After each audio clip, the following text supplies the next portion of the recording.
অন্তর্বর্তী সরকারকে স্পষ্ট বলতে চাই, বাংলাদেশকে নিয়ে ছিনিমিনি খেলা যাবে না।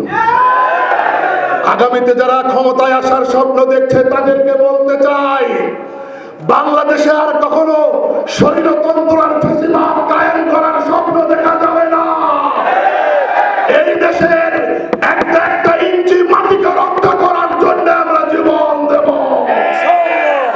আমরা এক আগ্রাসী শক্তির বিরুদ্ধে লড়তে গিয়ে আর এক আগ্রাসী শক্তিকে আমরা অভিবাদন জানাতে পারবো না।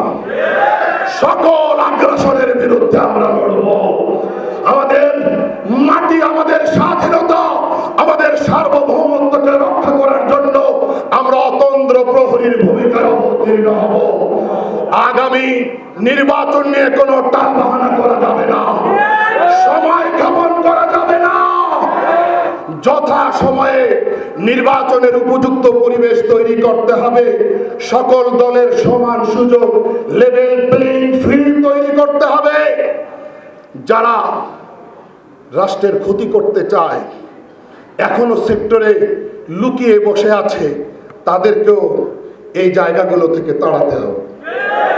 সচিবালয়ে যারা এখনো ঘাপটি মেরে বসে আছে, মন্ত্রণালয়ের বিভিন্ন চেয়ারে স্বৈরাচারের দোসররা এখনো যারা ঘাপটি মেরে বসে আছে, তাদেরকে ওই সকল চেয়ারে রেখে শান্তিপূর্ণ নির্বাচন সম্ভব নয়। আমরা বিচার দেখতে চাই, আমরা বিডিআর ট্র্যাজেডির বিচার দেখতে চাই, আমরা শাপলা হত্যার বিচার দেখতে চাই, আমরা মোদী বিরোধী আন্দোলনে যে হত্যাকাণ্ড চালানো হয়েছে এই হত্যাকাণ্ডের বিচার দেখতে চাই। যারা বাংলাদেশের জনগণের টুটি চেপে ধরেছে, তাদের অধিকার কেড়ে নিয়েছে, তাদের সাথে কোনো আপোষ হতে পারে না, তাদের সাথে আমাদের কোনো আপোষ হতে পারে না।